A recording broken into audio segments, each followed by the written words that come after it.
Disappointment. That is the number one word to explain what has just happened today. England fall to defeat against Hungary in the Nations League opener of their campaign.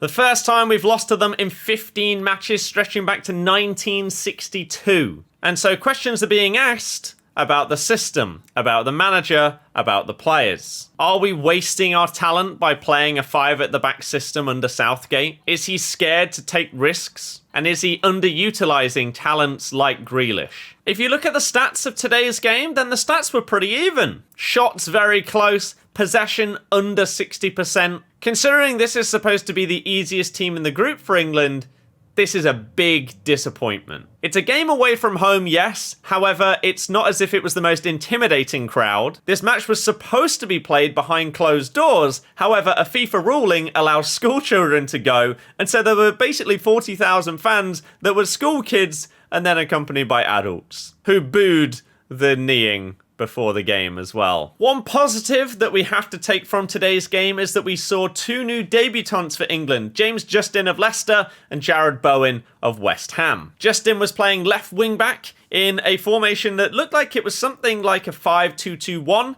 whereas Jarrod Bowen was obviously on the right wing, as he has been for West Ham. JJ got off to a good start, getting forward a lot on the left-hand side, and a good amount of attacks were coming down through him, and he was heavily involved in a lot of play. However, he did pick up a slight knock and so was taken off at half-time. Hopefully, it was precautionary because, in my eyes, he had a good debut. Jarrod Bowen also had a very, very good debut. A lot of things ended up going through him down the right-hand side rather than through Trent that we may see a lot of the time for England. And he had some really, really nice dribbles. He created some chances, got us some great opportunities as well. He had a good game. I think they both did. And it's an exciting moment for the future of England to see two more players that can potentially push their way either into the starting 11 or in contention for the starting 11 that have got off to a flying start. The problems today occur when you look at the system, though. We're up against a Hungary team that they've got some decent players in there, especially Szoboszlai. He is the one that everybody, if they don't know him, they should do. The guy is a baller, and he's getting linked with massive clubs every single transfer window for good reason. He's very, very good. But they're not the best team. For those of you that aren't aware, our group is Hungary, Germany, and Italy. This is the winner, right? This is the winnable game. This is the one where you basically guarantee yourself the points if you want to top the group. Now, for those of you that don't know, in order to get into the Nations League finals and potentially win the trophy next summer, you need to finish top of your group. Losing to Hungary when you have Italy and Germany to play is not the start that we needed. And playing 5-2-2-1 in this weird system where you have the three centre-backs of Cody, Maguire and Walker, Trent and JJ as wing-backs. Then you've got Rice and Bellingham, Kane, Mount and Bowen. Mount today, I thought, it didn't work. It did not work. Now, Southgate has said that the reason why Maddison isn't in the team is because of Mount and Foden. Even if you had Maddison in the squad, if you're playing these players at a left forward position in this bizarre formation and system, it isn't going to work very well.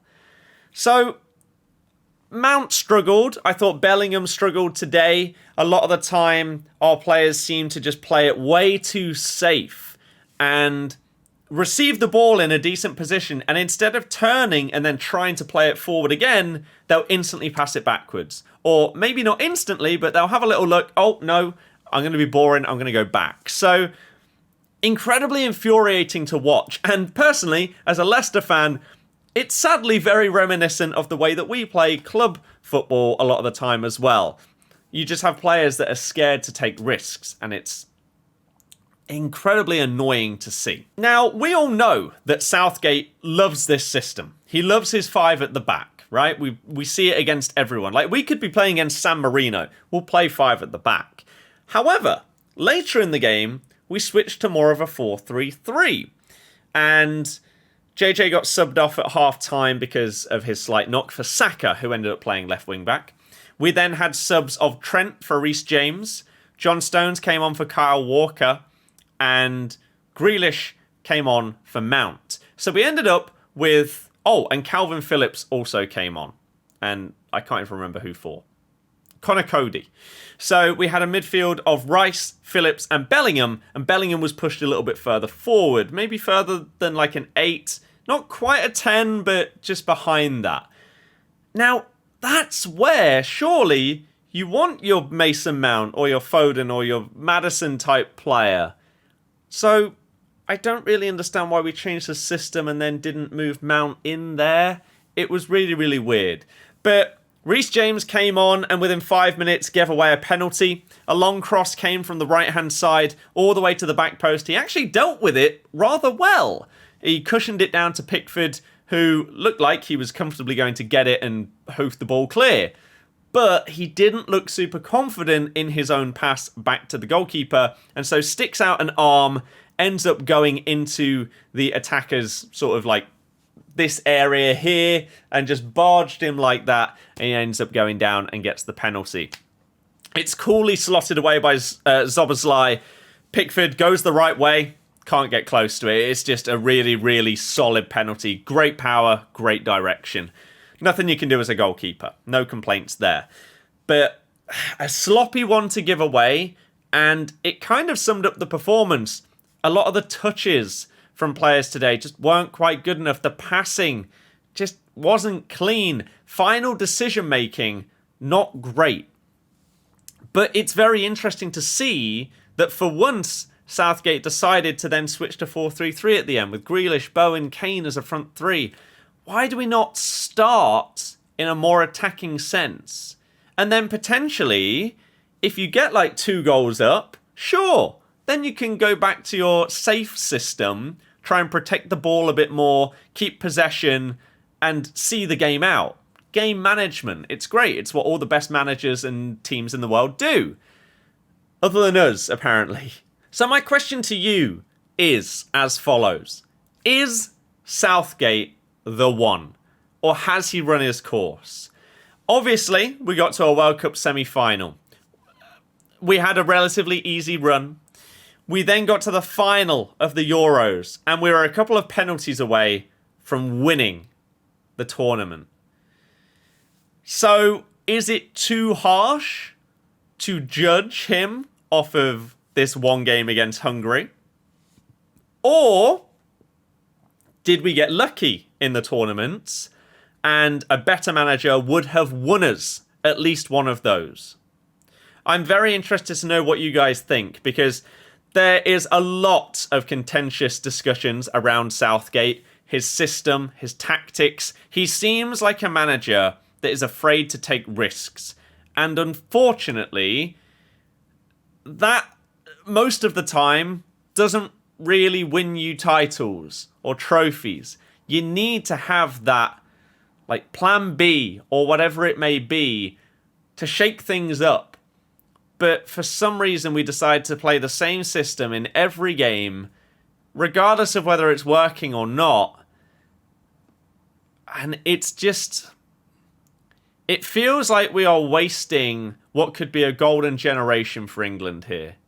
I'm not saying that it's the best generation of talent that we've ever had, but it's a very good pool of players. Now, a lot of you won't care about the Nations League compared to the World Cup, but it would be really, really nice to have another tournament to look forward to next summer for us to potentially win. So it would be great to get there. Now, the rest of the games, we've got 3 more coming up over the next week or so.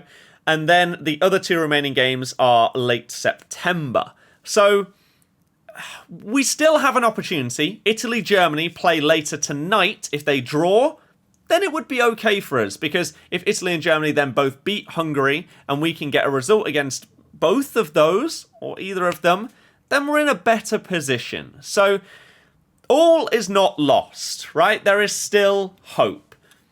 But I just feel like this squad and the talent within it is just not being utilised in the way that it could be. and that a top-class manager probably would have won the Euros. Maybe we would have at least got to the final of the World Cup. And the one thing that I do have to say about Southgate, regardless of how good of a manager he is, I feel like he has reinstilled a bit of faith from the nation and togetherness. The last couple of tournaments have been the most that I have ever been invested in an England squad. And it feels like the togetherness of the players themselves within the squad seems much better than ever before, which is really, really good. And so it's a little bit like what Ollie did at Man United. He sort of brought people together, but then wasn't quite good enough to utilise the players to take them to that next level. It feels like we've sort of got that kind of thing going on, but at a national team. The vibes and everything are great, but the tactician side of things is just lacking. So, what do you guys think? Do you think that the World Cup is the be-all and end-all for Southgate? And if so, how far do we have to get for him to stay? Or are you of the opinion that he shouldn't even still be here? He should already be gone. In which case, who would you like as manager? Because that's the big question. When it all comes down to it, everyone can say, oh yeah, he's not good enough, get rid of him. But then who do you bring in and why? So that is the question that I will leave you with today. Very, very disappointing game from us today against Hungary. Poor results, and a lot of questions are going to be asked again about the tactics and system of Southgate, which is why this video is what it is. So thank you very much for watching. Here's hoping that in the next few days we'll have more positive England reactions, but we'll have to wait and see. Thank you very much for watching. I'll see you guys next time. Goodbye.